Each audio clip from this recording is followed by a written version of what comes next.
안녕하세요.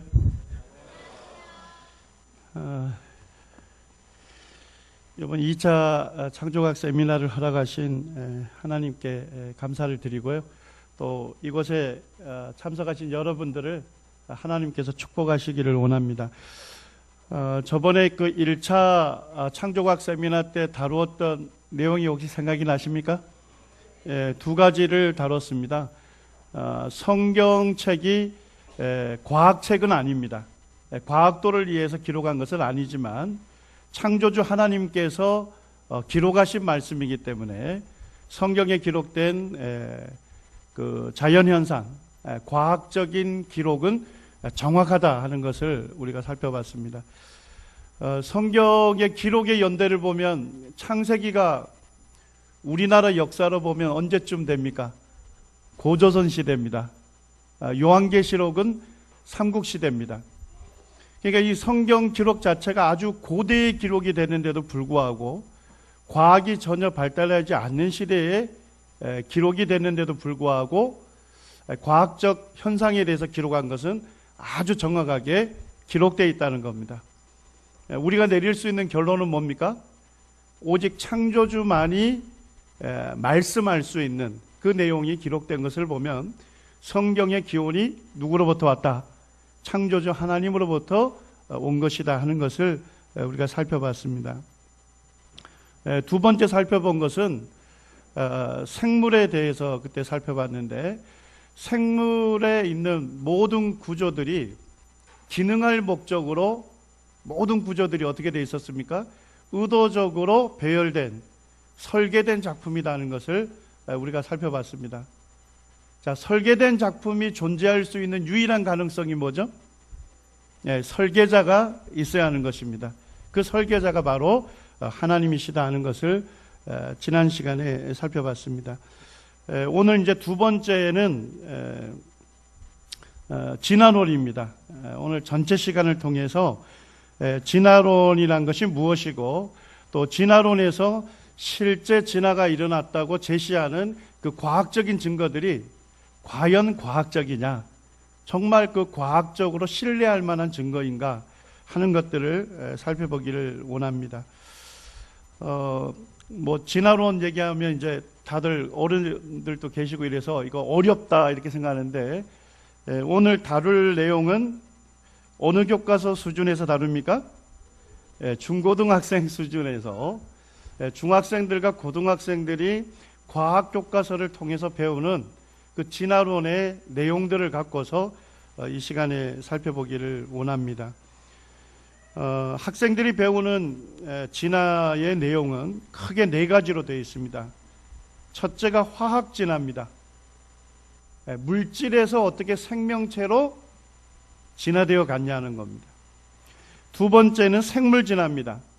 아주 단순한 생물이 시간이 지남에 따라 어떻게 됐다는 거예요? 더 복잡해지고 더 기능적이 됐다는 겁니다. 그 다음에 이제 인류 진화입니다. 어떻게 사람이 원숭이나 침팬지와 같은 공통 조상으로부터 오늘날 사람으로 진화되어 왔느냐 하는 걸 배웁니다. 그 다음에 이제 원래 교과서에서는 제일 먼저 나오는 건데 우주 진화입니다. 어떻게 이제 이 우주가 존재하게 됐는가 하는 것들을 배우는데, 학생들은 이제 우주라는 것이 우연히 저절로 빅뱅에 의해서 존재하게 됐고, 그 다음에 그 물질로부터 생명체가 존재하게 됐고, 그 다음에 이제 그 생명체가 점차 진화되면서 오늘날 사람에게까지도 사람으로까지 진화됐다 하는 것을 다루고 있습니다. 혹시 이제 서점에 가본 적 있으세요? 서점에 가면 거기에 베스트셀러 칸이 있습니다.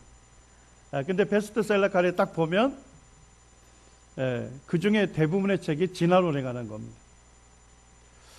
저희 그 대학원 제자 중에 한 명이 참 사람이 인격적이고 굉장히 좋아서 제가 복음을 전해줬어요.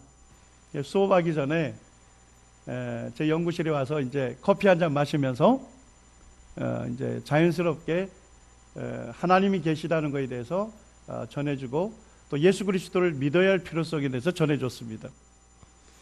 그런데 이제 어느 날 그 대학원생이 저에게 책 선물을 하나 했어요. 책 선물의 제목이 만들어진 신입니다. 혹시 들어보셨어요? 리차드 도킨스라고 하는 하나님을 믿지 않는 진화론자입니다. 근데 그 사람이 쓴 책이 만들어진 신인데, 그 제목만 보면 뭘 얘기하는 겁니까? 신이 사람을 만든 것이 아니라 사람이 누굴 만들었다는 겁니까? 신을 만들었다는 것입니다.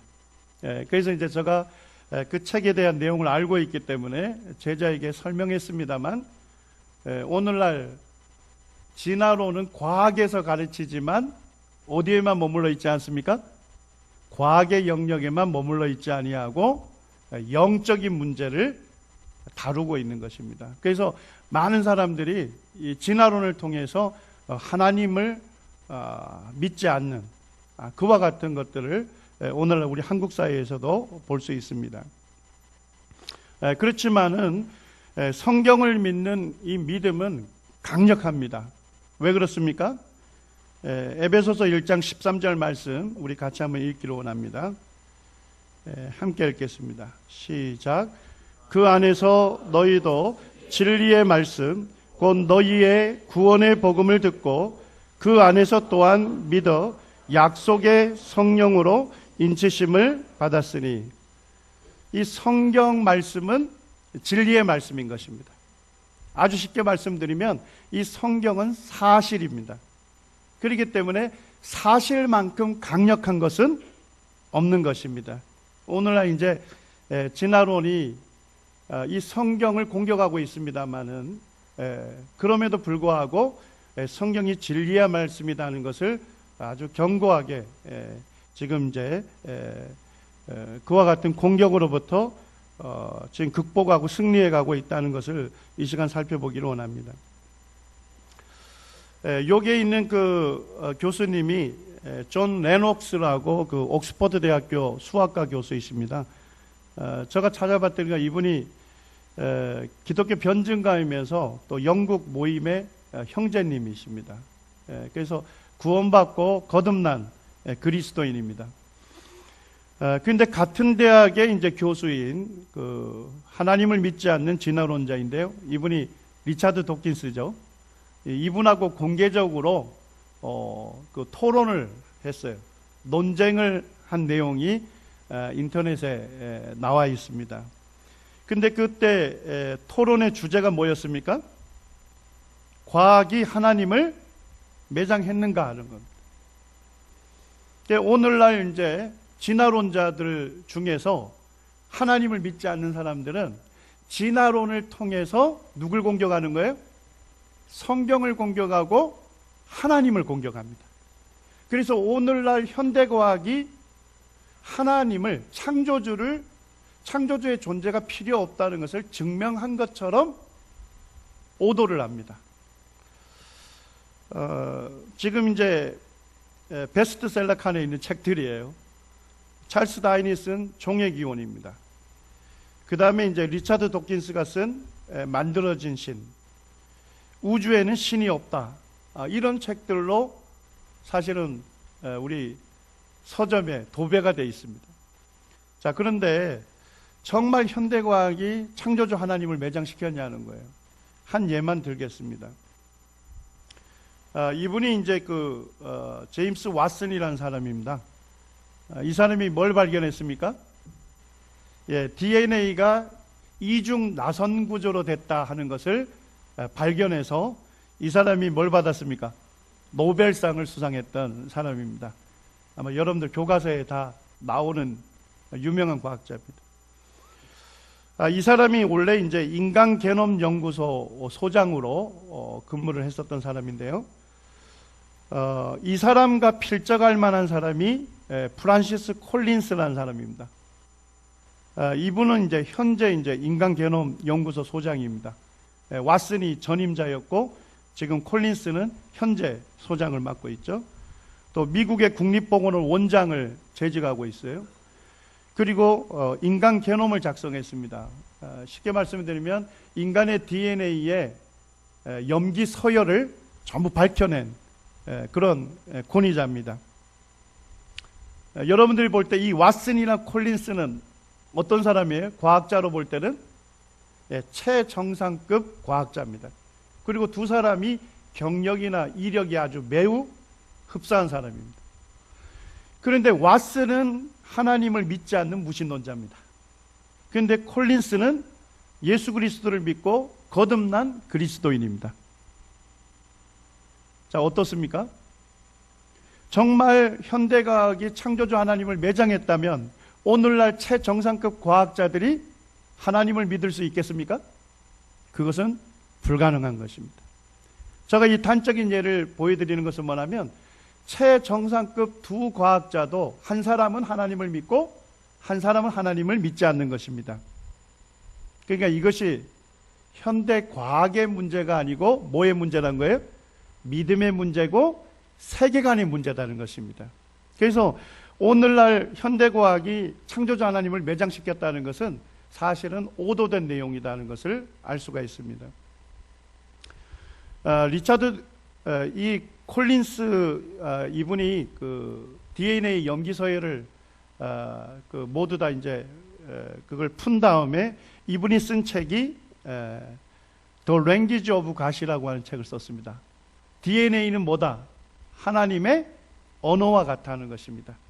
하나님께서 모든 생물을 어떻게 설계해서 만들었는지 그것을 알려주는 하나님의 언어와 같아 하는 것을 썼고, 이분의 그 책의 그 부제목이 굉장히 마음에 듭니다.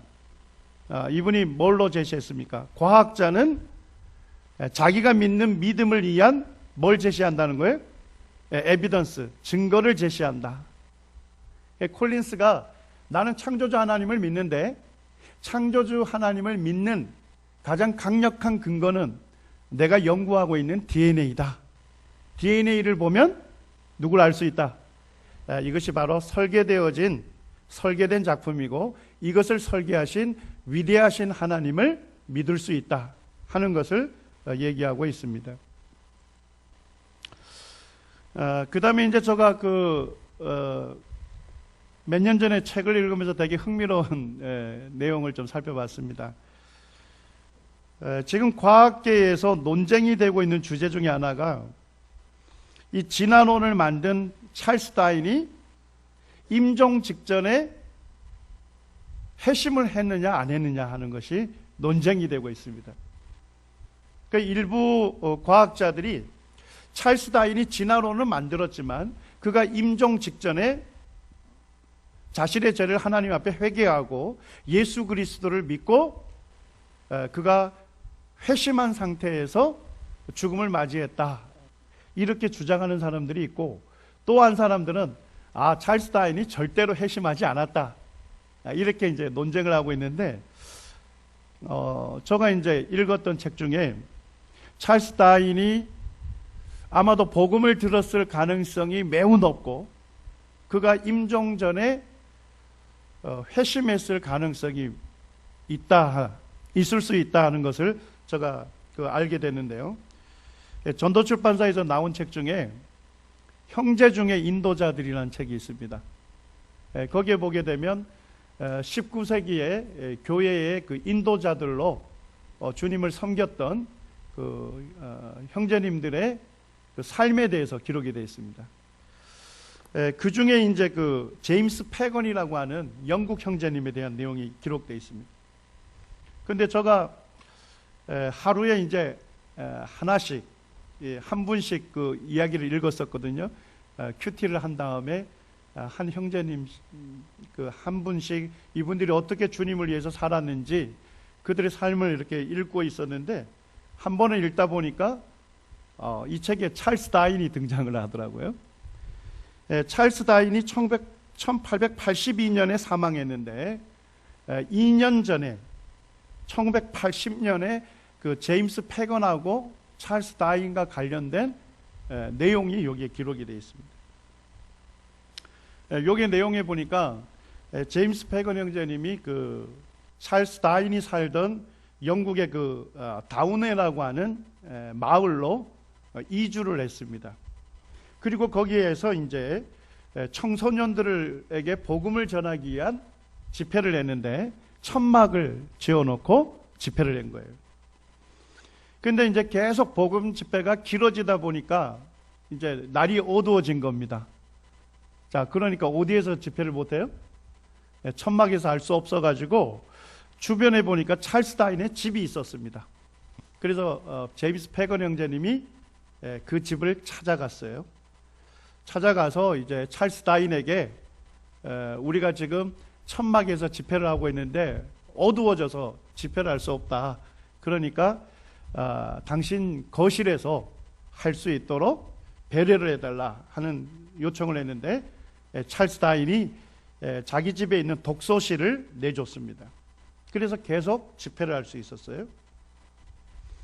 그리고 이제 제임스 패건이 보니까, 형제님 보니까 그 집이 이제 자주 비어 있고 집회하기 아주 좋은 넓은 거실이 있는 거예요. 그래서 이제 찰스 다인에게 편지를 써서 당신 집에 있는 이 도서실을 우리가 좀 일주일 동안 복음 집회를 위해서 좀 사용할 수 있도록 배려를 해달라 하는 편지를 썼는데 찰스 다인이 이제 형제님에게 답신을 이렇게 했습니다. 친애하는 패건 씨, 당신은 독서실 사용에 대한 허가를 구할 필요가 없습니다. 당신에게는 우리보다 훨씬 더 그곳을 쓸 만한 권리가 있습니다. 이는 우리가 오랜 세월 동안 노력한 모든 것보다 당신들이 몇 달 동안 행한 집회가 이 마을을 위해서는 더 많은 일을 성취했기 때문입니다. 찰스 다인은 진화론을 통해서 인간을 계몽하려고 했습니다. 하나님 계시지 아니하고 인간 스스로 자기의 운명을 개척할 수 있다 하는 인본주의 사상으로 사람들 변화시키려 했습니다. 그런데 변화가 안 된 거예요. 그런데 제임스 패건 형제님이 천막 집회를 통해서 짧은 기간 했는데 사람들이 변화됐다는 겁니다. 우리는 결코 알코올 중독자를 바로잡을 수 없었습니다. 하지만 당신들의 봉사를 통해서 이 마을에 이제는 한 명의 술꾼조차 남아있지 않다는 것을 저는 잘 알고 있습니다. 이제 그 독서실을 당신에게 건네드리는 즐거움을 제게 선사하시겠습니까? 아마도 특별한 목적이 있어서 어느 날 밤 우리가 그것을 꼭 사용해야 한다면 우리가 그것을 쓸 수 있도록 허락할 만큼 당신은 아주 너그러울 것이라고 생각합니다. 그럼 안녕히 계십시오. 찰스 다인. 무슨 뜻인지 아시겠어요? 우리 거지만은 내 거지만 당신들 복음 전하는데 내어주겠다. 당신 마음대로 사용해라. 그런데 우리가 꼭 사용하기를 원하는 날이 있다면 당신이 좀 배려해줘서 우리가 사용할 수 있도록 해달라 하는 그 내용을 답신을 했습니다. 그런데 더 놀라운 내용은 보게 되면 찰스 다인의 가족들이 회심한 내용들이 거기 쭉 나옵니다. 내가 계속 이어진 집회들에 가끔씩 다인의 가족들이 참석했으며 그 집안의 몇 명은 정기적으로 참석했다. 그뿐이 아니다. 내가 다운회에서 복음 집회를 가질 때 다인 집안 사람들은 저녁 식사 시간을 변경해서까지 참석했다. 이런 결과로 다인 집안의 오래된 집사 파슬로우가 하나님께 회심하여 교회의 구성원으로 이끌림을 받았다. 그 집의 가사 책임자인 세일즈 부인 또한 빛으로 인도되었고 다른 이들 몇 명도 그러했다. 그래서 이 찰스 다인을 섬겼던 그 구성원들 중에 많은 분들이 예수님을 믿고 구원받게 됐다는 걸 얘기하고 있고요. 또 하나는 이제 그 다인의 아내가 쓴 편지가 거기에 기록되어 있습니다. 다인의 아내가 그 다운의 이제 고향에 있는 자녀들에게 보낸 편지입니다. 패건 만세. 그는 다운의 마을의 유명한 술골의 노인이었는데 1981년에 패건을 통해 회심했단다.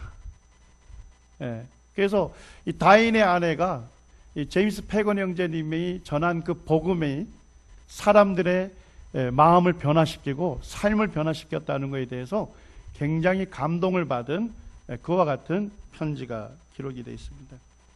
이거는 이제 이 아내의 편지는 다인이 죽기 1년 전에 쓴 편지입니다.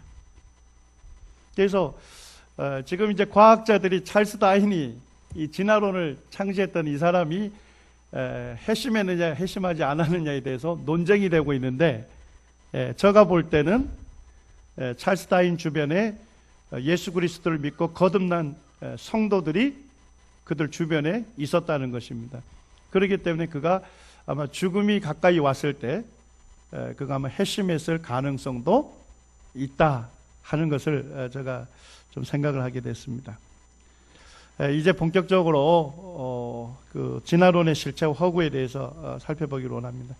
생명의 기원에 대해서 다루고 있는 이론이나 가설들이 많습니다만 크게 두 가지로 얘기할 수 있습니다. 하나님에 의해서 모든 것이 창조되었느냐, 아니면 저절로 우연히 진화되느냐. 창조와 진화로 이렇게 정리가 될 수 있습니다. 이곳에 계신 분들은 무엇을 믿으십니까? 창조를 믿으십니까? 진화를 믿으십니까?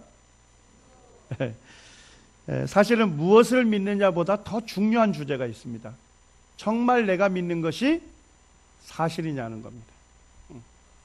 진화론자들은 무엇을 믿겠습니까? 진화를 믿는데 그들은 진화가 일어났다는 아주 확신을 갖고 있습니다. 그런데 그들의 확신을 갖고 있는 믿음은, 안타까운 것은 뭡니까? 사실에 기초하지 않고 있다는 것입니다. 젊은 세대들의 그 갈등을 우리가 이해할 필요가 있습니다. 저희 이제 셋째가 딸인데요. 이 아이가 이제 6살 때쯤 돼서 이제 글을 익히기 시작했어요. 그런데 어느 날 방구석에서 뭘 작은 책을 조그만한 거를 암기를 하고 있는 거예요. 근데 뭔가 하고 제가 가봤더니까 이제 뭐라고 하냐면 포켓몬스터에 나와 있는 그 진화론 족보를 외우고 있는 거예요. 피카츄가 뭐해서요? 진화되어 라이츄가 되고요. 아니 이제 이 아이가 글을 익히기 시작했는데 조그만한 애들 그 사전처럼 되어 있는데 포켓몬스터 백과사전 이렇게 되어 있는데 거기에 보면 진화됐다는 얘기를 쭉 읽고 있어요. 그래서 제가 이 포켓몬스터 이건 제가 텔레비전 방영은 되지만 보지 않았거든요. 딸 때문에 한번 봤습니다. 어떻게 그 6살짜리 아이가 진화라는 말을 스스럼없이 쓰고 있는가. 그래서 이제 제가 자세하게 봤더니까 피카츄가 진화되어 라이츄가 된 것이 아니더라고요. 자, 피카츄가 성장하면서 뭡니까? 형태가 바뀌어요. 라이츄로. 자, 우리가 성장하면서 형태가 바뀌는 걸 뭐라 하죠? 자, 올챙이가 진화되어 개구리가 됐습니까? 아니죠. 올챙이가 변태되어 뭐가 됐습니까? 개구리가 된 겁니다. 변태는 생물학적 용어입니다. 성장하면서 형태가 바뀐다는 겁니다. 그래서 제가 보니까 피카츄가 진화되어 라이츄가 된 게 아니고 피카츄가 변태되어 라이츄가 됐는데, 이 방송 매체에서는 변태라는 단어 대신 뭘 집어넣은 거예요? 진화가 되었다. 그래서 이제 막 글을 익히고 이제 말뜻을 알아듣는 아이들에게 모든 것들이 다 진화되어 왔다 하는 것을 주입시키고 있더라는 겁니다. 자, 초등학교에 가면 아이들이 어떤 동물에 대해서 아주 환장을 합니까? 공룡입니다. 왜 그러죠? 공룡은 아주 어마어마하게 몸집이 크다는 거예요. 자, 그런데 지금은 어떻게 됐어요? 다 멸종이 됐다는 겁니다. 그래서 아이들이 이 공룡에 대해서 굉장히 신비로워하는 거예요. 그런데 공룡과 관련된 책을 우리 부모님들이 아이들에게 사줍니다만 그 첫 장을 열면 대부분의 책에서 뭘 얘기합니까? 옛날 아주 옛날에 사람도 살지 않던 그 시대에 누가 주름을 잡았다는 겁니까? 공룡이 주름 잡았다는 겁니다. 자, 자연스럽게 뭘 가르치죠? 진화론의 연대를 가르치고 있습니다. 공룡들이 주름 잡던 시대가 있었고 그들이 다 멸종한 다음에 그 다음에 누가 출현했다는 거예요? 사람이 출현했다. 자연스럽게 진화론을 가르치고 있습니다. 우리 초등학생들이 몇 학년부터 진화론을 배울까요? 교과서를 통해서요? 우리 여기 주일학교 교사분들이 많습니다. 예. 주일학생들은 초등학교 때 진화론을 배웁니다. 언제부터 배울까요? 몇 년 전만 해도 초등학교 4학년 때 지층하고 하석을 배우면서 진화론을 배웁니다. 그런데 최근에 제가 교과서를 봤더니까 초등학교 3학년 때 배웁니다. 예. 그리고 그 교사들을 가르치는 지침서에 뭐라고 기록이 되어 있냐면 공룡을 통해서 진화론을 가르쳐라. 예. 아이들이 굉장히 흥미로워하는 그 주제를 이용해서 수업 시간에 진화론을 가르치라고 되어 있습니다. 자, 그런데 이제 중학교 올라가고 고등학교 올라가면 누구로부터 진화론 배웁니까? 권위 있는 선생님으로부터 과학 시간에 그것도 진화가 일어났다는 뭘 배우죠? 과학적인 증거들을 배우게 되는 겁니다. 그래서 학생들은 권위 있는 선생님으로부터 배우기 때문에 자연스럽게 진화가 일어났다는 확실한 과학적인 증거가 있는 것으로 받아들이게 되는 것입니다. 한 실제 예만 제가 좀 소개를 하겠습니다. 제가 이제 어떤 이제 성도님을 만났는데 그 가족 사이에 대해서 얘기를 하는데 아버님이 이제 장로로 교회를 섬기고 계셔요. 지금 현재도. 그런데 그 아들이 과학고를 지나가게 된 겁니다. 공부를 굉장히 잘한 것 같아요. 그래서 부모가 굉장히 즐거워하고 기뻐했는데, 자, 과학고에 가면 뭐에 대해서 아주 체계적으로 배웁니까? 예, 진화론에 대해서 아주 체계적으로 배웁니다. 아들이 과학고를 지나게 했을 때 아들이 갈등하게 될 그와 같은 이해가 전혀 없었어요. 그리고 이 아이들은 과학고에 가서 진화론을 체계적으로 배우고 진화론의 과학적인 증거들을 습득하면서 결국 하나님 계시지 않다는 결론을 내려옵니다. 그리고 교회를 떠났습니다.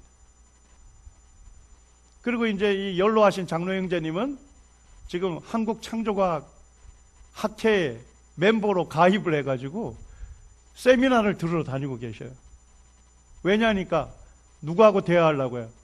아들하고 대화하려고. 아들은 지금 미국에 유학가 있는데 아들은 주님을 떠났습니다. 진화론을 습득하게 되면, 진화론을 받아들이게 되면 자연스럽게 어떻게 됩니까? 하나님을 떠나게 되어 있습니다.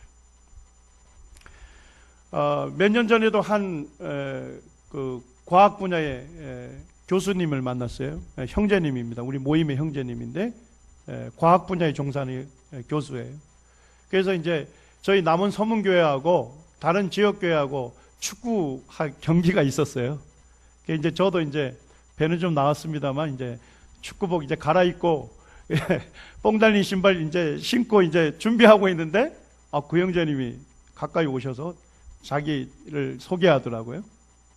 자기 어느 대학에 어떤 과학 분야의 교수로 지금 하고 있다고 하면서 저를 만나서 반갑다고 인사를 해요. 그러면서 잠깐 교제할 수 있냐 얘기더라고요. 잠깐 교제하고자 했는데 2시간 동안 서서 얘기를 했습니다. 이 형제님의 고민은 뭐냐? 자기는 믿는 부모 밑에서 어려서부터 성장했고 고등학교 때 침례까지 받았어요. 그리고 이제 대학에 가서 과학 분야에 종사하게 됐고 그 다음에 이 과학에 대해서 연구하고 있는 거예요. 물론 이제 생물 영역은 아니었습니다만 이 형제님이 이제 과학자다 보니까 많은 과학책을 읽으면서 진화가 실제로 확실하다 하는 생각을 하게 된 거예요. 그러다 보니까 진화가 확실하다면 성경이 말씀하는 하나님, 그 창조자 하나님을 믿기가 어려우신 거예요. 그래서 형제님이 저에게 딱 단도직입적으로 얘기하는 겁니다. 내가 진화론을 받아들인 이후에 가장 큰 문제는 뭐냐면 이 성경 말씀을 아무리 들어도 그 말씀에 순종하고 헌신할 수 없더라. 그래가지고 예배 때는요, 신앙 양심 때문에 떡과 잔을 떼요. 그리고 말씀 전할 때는 아이 데리고 밑에 내려와서 아이 보고 있는 거예요. 그래서 이제 제가 그 형제님에게, 형제님도 과학자고 나도 과학자니까 허심탄회하게 얘기하자. 그래서 고등학교에서 배우는 진화론의 과학적인 증거 몇 가지만 우리가 살펴보자. 그래서 과학책에 진화의 증거로 채택된 그 내용들이 과학적으로 얼마나 문제가 있는지를 제가 설명을 해드렸어요. 그때가 형제님이 그냥 생각이 좀 바뀐 거예요. 그러면서 이제 저에게 말하기를 내가 도움을 받을 수 있는 책 3권을 추천해 주시면 자기가 그것을 읽겠다고 약속을 하시더라고요. 그래서 이제 제가 3권의 책을 그때 추천을 해드렸습니다. 오늘날 이와 같은 진화론이 이 많은 사람들에게 지금 의심과 도전, 갈등을 주고 있는 것입니다. 우리가 이제 진화론 배우면 크게 이제 4가지를 배우는데요. 첫째, 물질에서 어떻게 생명으로 진화되느냐. 자, 이 진화를 무슨 진화라 하죠? 화학 진화라고 합니다. 그래서 화학 진화를 배웁니다. 그 다음에 이제 단순한 생물이 어떻게 더 고동해지고 복잡한 생물로 진화되느냐. 무슨 진화죠? 생물 진화 챕터를 배웁니다. 그 다음에 이제 이 원숭이와 사람의 공통 조상으로부터 중간 단계를 거쳐서 어떻게 인류로 진화되느냐. 자, 이게 무슨 내용이죠? 인류 진화에 대해서 배웁니다. 자, 한번 생각해 보시죠. 진화론이 맞다면 사람은 최초에 어디로부터 온 겁니까? 물질로부터 온 것입니다. 진화론이 맞다면 사람은 뭐에 불과해요? 물질에 불과한 것입니다. 우리 육체가 전부다는 것입니다. 그렇지만 성경은 사람이 물질에 불과하다 합니까? 우리 육체는 물질로 만들어졌지만 육체 안에 뭘 두셨습니까? 영혼을 주신 것입니다. 자, 진화론이 맞다면 사람은 뭐로부터 진화해 온 것입니까? 동물로부터 진화해 왔기 때문에 고등한 동물에 불과한 것입니다. 맞습니까? 그렇기 때문에 어떻게 살아도 되는 거예요? 동물들처럼 살아도 되는 것입니다. 그리고 진화가 맞다면 뭡니까? 사람은 나는 어떻게 이 세상에 존재하게 됐죠? 우연히 존재하게 됐고 저절로 존재하게 된 것입니다. 우연적인 존재예요. 그렇기 때문에 뭐가 없는 것입니까? 내가 이 땅에 존재하는 목적이나 의미가 없는 것입니다. 우리가 진화론을 과학책에서 가르치지만 진화론은 뭘 다루고 있죠? 영적인 문제를 다루고 있는 것입니다. 그래서 모든 생명체가 물질로부터 저절로 생겨났다고 하는 사상을 가르치는 겁니다. 자, 물질에 불과하다면 누가 존재하지 않는 겁니까? 하나님이 존재하지 않는 거고 인간에게 뭐가 없는 겁니까? 영혼이 없다는 것입니다. 그리고 인간은 가장 진화된 포유 동물 중에 한 종류일 뿐이라는 겁니다. 그렇기 때문에 인간은 본질적으로 누구하고 다를 바가 없어요. 동물과 다를 바가 없다. 그리고 인간은 우연히 존재하게 됐기 때문에 인간은 목적이 없고 그 다음에 인간은 삶의 의미가 없다. 그리고 옳고 그름이 없다. 인간은 궁극적인 가치가 없다. 이렇게 얘기하는 것입니다. 자, 진화론과 성경을 동시에 믿을 수 있을까요? 네, 그건 물과 기름인 것입니다. 불가능한 것입니다. 이것은 이제 저의 얘기가 아니고 실제로 그 진화론자 교수인 윌리엄 프로바인이라고 하는 교수도 그의 책에서 분명하게 밝히고 있습니다. 진화 생물학이 우리에게 강하고 분명하게 말하는 바가 무엇이냐?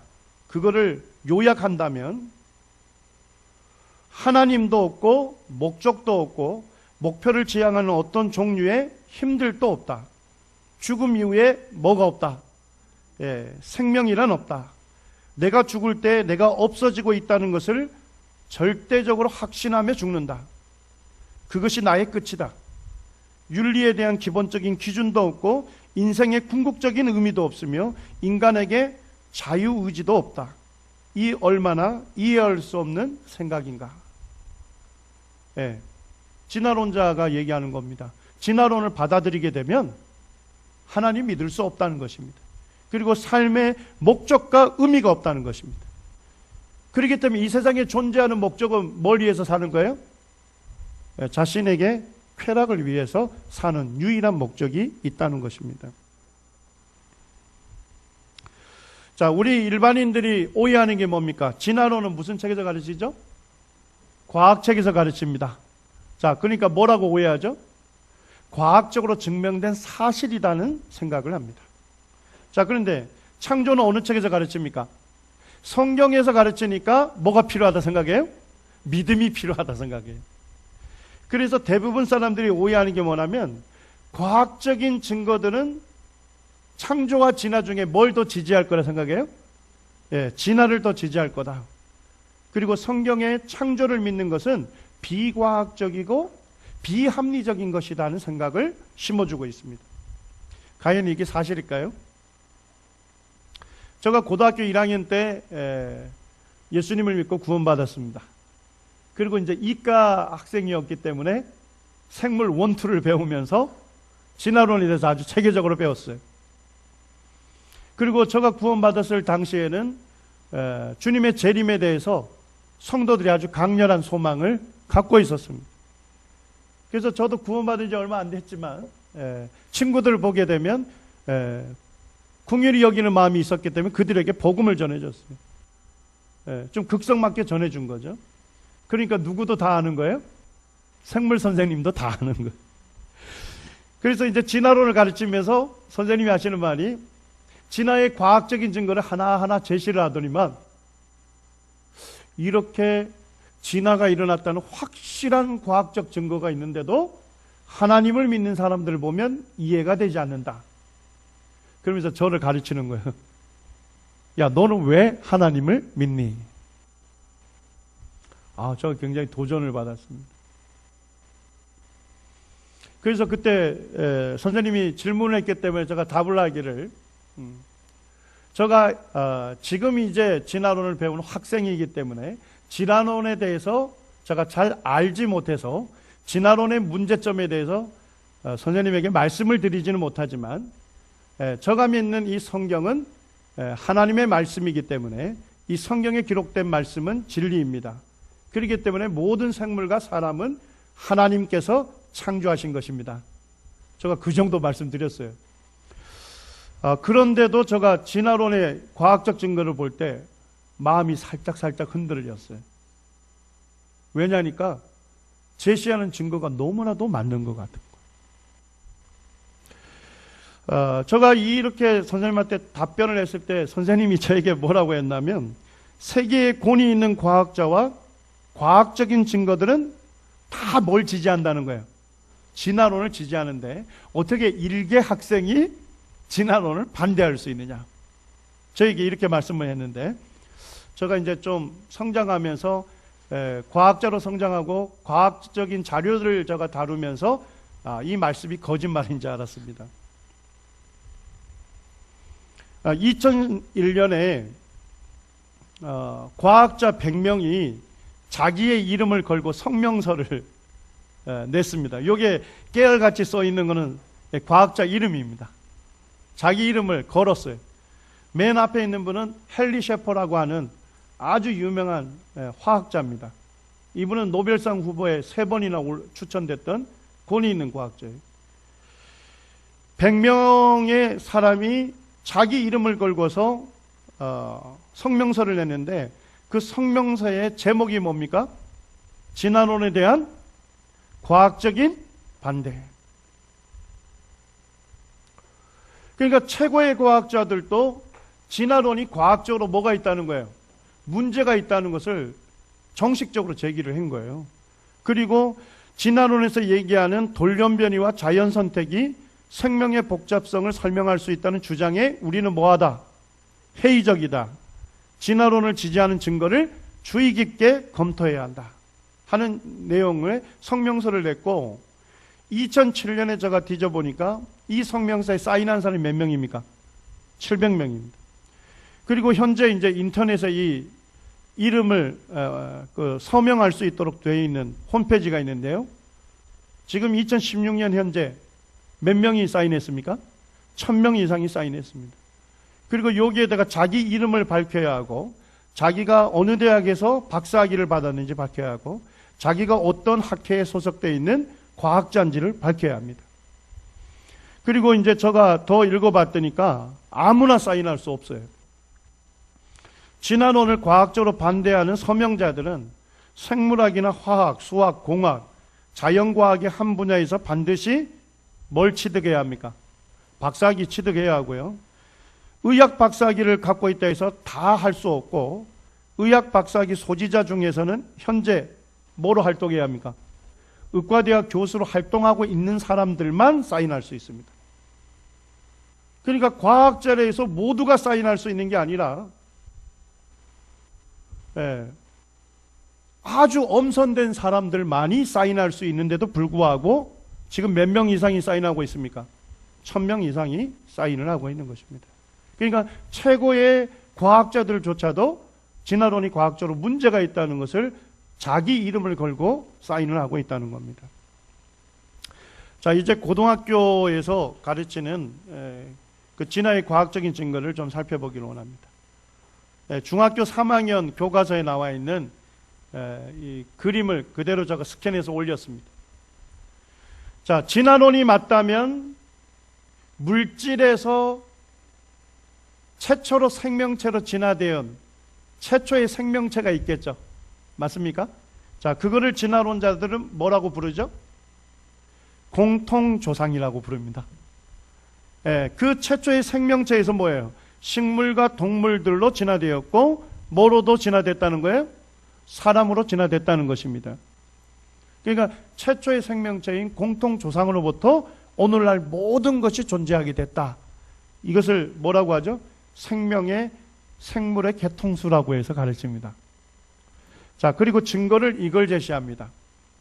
자, 혹시 이 그림 본 적 있습니까? 내가 이거 그림 본 적이 없다. 이런 분들은 과학에 관심이 없는 분들입니다. 지금 이제 고등학교 1학년 학생들이 배우는 교과서를 제가 그대로 스캔해서 올려놓은 겁니다.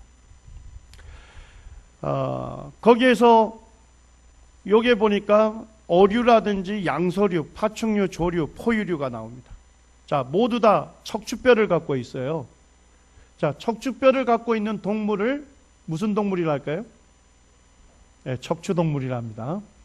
과학이 그렇게 어려운 거 아니죠. 자, 척추동물들이 최초의 배아를 관찰한 거예요. 정자하고 난자가 만나면 그때부터 세포가 만들어지죠. 그리고 이제 그때를 배아라고 하고 형태를 갖추면 태아라고 합니다. 그래서 척추동물들의 최초의 배아의 모습을 해켈이라고 하는 진화론자가 관찰을 해본 겁니다. 자, 우리 여기서 빨리 결론을 내려주시죠.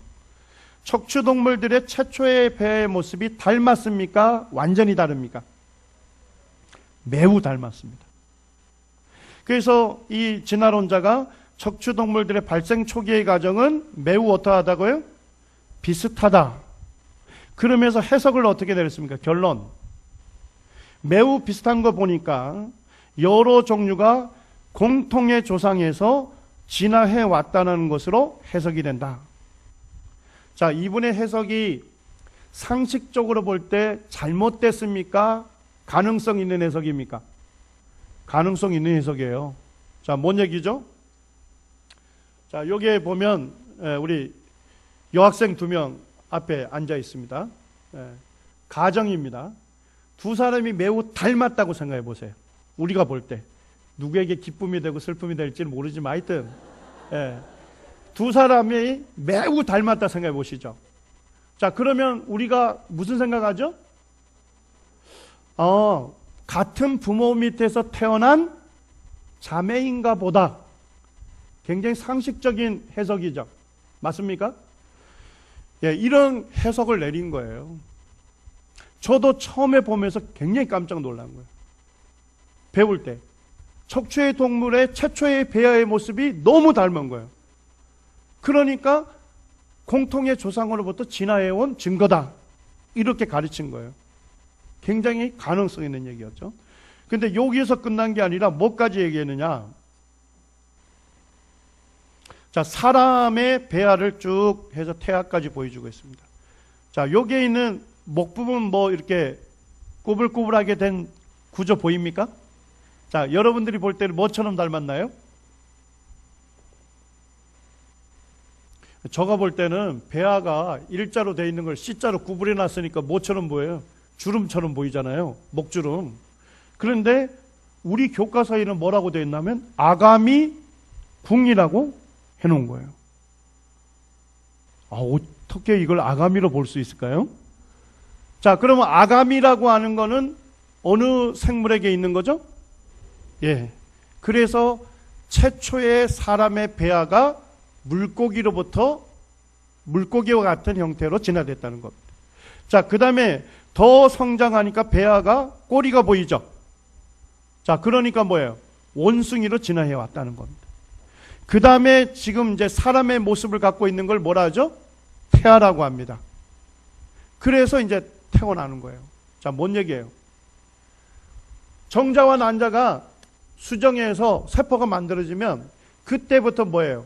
사람으로 진화해온 모든 가정을 어머니 뱃속에서 재현을 한다는 겁니다. 이해가 되셨나요?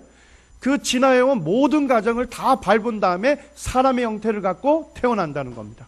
자, 그러면 이때까지는 뭐에 불과한 거예요?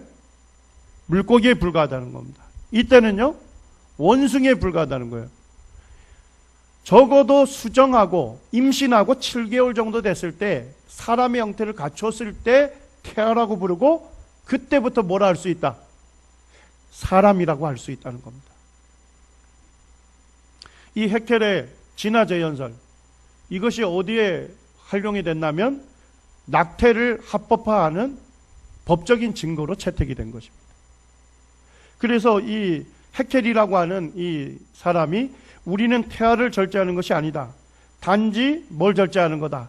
어류나 해파리를 제거하는 것이다. 이것들은 인간이 아니라 단순히 한 세포의 덩어리일 뿐이다. 진화론은 과학에서 가르칩니다만 과학의 영역에서만 머물지 않습니다. 그거는 굉장히 도덕적이고 영적인 문제에 영향을 주는 것입니다. 그렇게 해서 7개월 이전까지는 낙태가 가능하다 하는 것들이 유럽의 많은 국가들이 받아들이게 된 거예요. 자, 그런데 최근에 와서 1997년에 해켈이 이걸 주장한 지 160년 뒤나 돼서 이 배아나 태아를 연구하는 학자들을 발생학자라 하는데요. 그 중에 이 리차드슨이라고 하는 발생학자가 자기가 연구해 보니까 해켈이 제시한 그림하고는 너무 다른 거예요. 그래서 이분은 사진을 찍어 본 겁니다. 자, 우리 여기 있는 분들이 빨리 결론을 내려주시죠. 위에는 해켈이 교과서에다가 논문에다가 제시한 그림입니다. 그림이죠. 자, 밑에는 뭡니까? 직접 배아를 찍은 사진입니다. 자, 물고기 닮았습니까? 완전히 다르죠. 자, 도롱뇽 닮았습니까? 네, 완전히 배불뚝이를 성형을 해버렸어요. 참 이와 같은 성형 기술을 저에게도 좀 적용을 했으면 저가 좀 배가 좀 많이 나왔습니다. 자, 그 다음에 닮았습니까? 여기에 꼬리 있는 부분을 실제는 없는데 유사성을 강조하기 위해서 이것을 추가한 것이죠. 자, 닮았습니까? 사람의 배아는 어떻게 했습니까? 안에 있는 것들을 다 깔아낸 것이죠. 그래서 결국 이 실제 사진을 찍어 봤더니까 뭐예요? 해켈이 제시한 그림하고 실제 사진은 같습니까? 다릅니까? 다르다는 것을 알게 된 것입니다. 삭제를 하거나 추가해서 최초의 형태가 유사하다는 것처럼 조작을 한 논문이라는 것이 160년이나 지나서 밝혀지게 된 것입니다. 이때 이제 이 논문이 사이언스지에 실렸거든요. 그때 이제 하나님을 믿는 과학자들이 진화론에 대해서 굉장히 문제 제기를 했습니다. 어떻게 진화론자들은 실제 아닌 것을 조작해서 실제의 증거처럼 오도할 수 있느냐? 그건 과학자들이 그래서는 안 된다. 하는 얘기를 했는데, 그때 이제 진화론자의 그 대표 주자 중에 한 분이 그 하버드대 스테반 굴드라고 하는 교수님입니다. 지금은 이제 사망했습니다만, 이분이 이제 그 과학자들이 있는 곳에서 고백을 한 겁니다. 우리는 한 세기 동안 그렇게 많은 교과서에서 이 그림을 지속적으로 사용해온 무심함에 대해 경악을 금치 못하고 부끄러워해야 한다. 이거는 학문적 살해행위다. 정말 정직한 과학자라면 그렇게 해서는 안 된다 하는 얘기를 했습니다. 자, 그런데 이분이 얘기하는 우리는 누굴 얘기하는 겁니까? 진화론자를 얘기하는 것입니다. 자기가 믿는 그 진화론이 사실이라는 것을 일반인들에게 이해시키려고 어떤 증거를 채택한 거예요? 자기 스스로가 아는 거짓된 증거, 조작된 증거를 제시한 것입니다.